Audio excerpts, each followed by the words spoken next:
আজ হলো রবিবার আর আমার শাশুড়ি মা অনেক দিন থেকেই বলছিলেন রুটি আর ডিমের হালুয়া বানিয়ে সকালে নাস্তা করা হবে। তো যেহেতু আজকে রবিবার অনেকটা টাইম আছে, আসলে রুটি বানানো কোনো ব্যাপারই না, কিন্তু আমাদের পরিবারে অনেকজন সদস্য, ওই জন্য দুটো দুটো করে রুটি বানাতে গেলে দেখা যায় অনেকটা বানাতে হয়।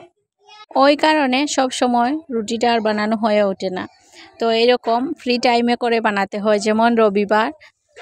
তো যাই হোক, এখানে রুটি দিয়ে ডিমের হালুয়াটা কাটছিলাম, খুব বেশি টেস্টি হয়েছে। এই হালুয়াটা আমার শাশুড়ি মা প্রথমবার বানিয়েছেন, ওই জন্য বারবার করে বলছি। আমার তো বেশ ভালোই লাগছিল। আর রবিবার হলে দেখা যায় এক্সট্রা কাজগুলো করা হয়।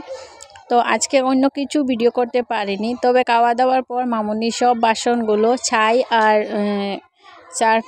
ডিটারজেন্ট পাউডার দিয়ে মাজছিল। তো এরকম করে মাসে বা 15 দিনে আমাদের বাড়িতে মাজা হয়ে থাকে।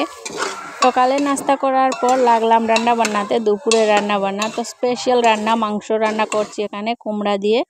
তো এইটাই একটু ক্লিপ করেছিলাম, আজকে কোনো ডিটেলসে কিছুই শেয়ার করিনি। তারপর গতকালকের ভিডিওতে দেখেছেন আরমানের পাপা দুটো জাম্বুরা নিয়ে এসেছিলেন, তো ওটা ভর্তা করেছিলাম। এটার কালার, জাম্বুরার কালারটা এত বেশি সুন্দর না, পুরা যে পিঙ্ক কালার থাকে ওটা না, কিন্তু খুব বেশি টেস্টি হয়েছিল, অনেকটা জাল হয়েছিল। আর এখন সোজা চলে এসেছি রাতের বেলায়। তো রাতের বেলা এখানে আমি ফ্রিজ থেকে আস্ত তেলাপিয়া মাছ নামাচ্ছি। তো এখানে ভাজা করে রেখে দেব সকালে রান্নাবান্না করার জন্য। তো কালকে তো সোমবার, স্কুল খোলা, ওই জন্য রাতের বেলায় ভাজি করে রাখছি। আর এখানে আরমান আর ইভান দুজনেরই অসুস্থ, ওদের সর্দি হয়েছে, সাথে একটু একটু কাশিও আছে। তো আরমান এখানে রান্না করে আমার পাশে এসে বসেছে, ওকে দেখাচ্ছিলাম। প্রায় 1 বছর হয়ে গিয়েছে এরকম আস্ত তেলাপিয়া মাছ খাওয়া হয়নি। তো আজকে প্রথম, এই বছরের প্রথম আস্ত তেলাপিয়া মাছ। তো এখন আমি হলুদ লবণ দিয়ে অনেকক্ষণ রেখেছিলাম, তারপর ভাজি করছি।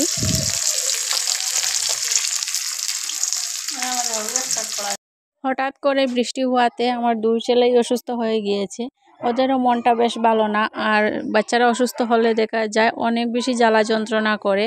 তো বর্তমান অবস্থা আমার এখন এটাই। ওরা অসুস্থ থাকার কারণে আর কোনো ভিডিও করতে কালকে ইচ্ছেই হয়নি।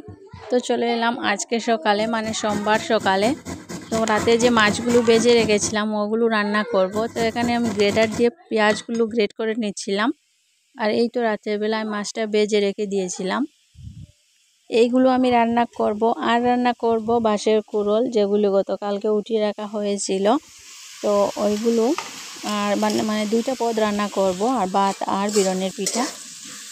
তো এখন আমি মাটির চুলার মধ্যে এই তেলাপিয়া মাছগুলো রান্না করছি। ইচ্ছে ছিল শিলনোড়ায় বেটে, মশলা বেটে রান্না করা, কিন্তু সময়ের কারণে আরটা হয়ে ওঠে না। আর আজকে যে সকালে রান্নাগুলো করছি, ইভান 3 বার উঠেছে, তো 3 বার ওর পাশে গিয়ে ওকে ঘুম পাড়িয়ে আবার এসেছি। এরকম করেই আজকে রান্না বান্নাটা করতে হয়েছে আমাকে।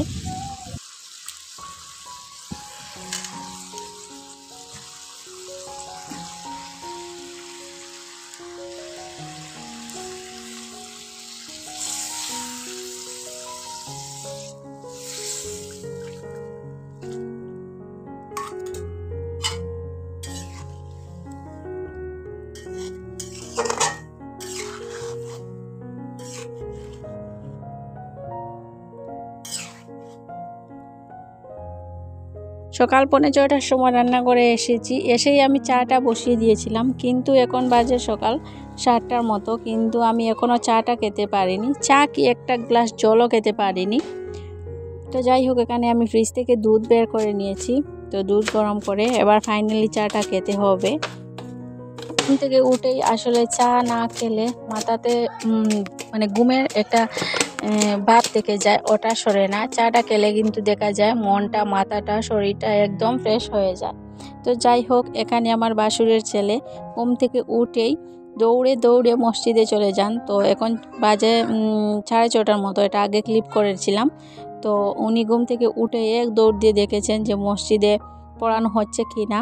তো এটা দেখে এসে এখানে আমি আর মামনি মিলে কাপড় লাগিয়ে দিয়েছি। তারপর ওনাকে বাই বলছি যে যাও, তাড়াতাড়ি যাও। আর উনি আবার ভিডিও করা দেখে থেমে গিয়েছেন, মনে মনে ভাবছিলেন যে কিছু একটা করব।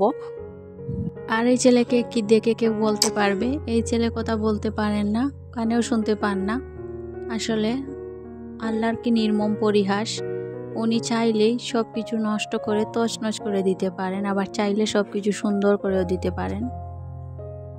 আসলে আমরা প্রতিনিয়ত যদি আল্লাহ শুকরিয়া আদায় করি তাহলেও কম হবে, কারণ আল্লাহ চাইলে কি না করতে পারেন। এত সুন্দর একটা বাচ্চা দিয়েছেন, কিন্তু মুখে আওয়াজ দেননি, ও কানে শোনারও শক্তি দেননি।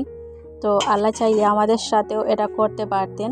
তো আমাদের সঙ্গে এটা না করেছেন, মানে করেননি, তার জন্য আল্লাহকে হাজারো কোটি কোটি শুকরিয়া। তবে সবসময় আল্লাহর কাছে দোয়া করব এই ছেলেটার মতো কারো সাথে যেন না হয়। সব শিশু যাতে কথা বলতে পারে, কানে শুনতে পারে, কারণ এই ছেলেটার কষ্ট আমি নিজের চোখে প্রতিনিয়ত দেখে থাকি। ভিডিওটি আজকের এই পর্যন্ত। আল্লাহ হাফিজ।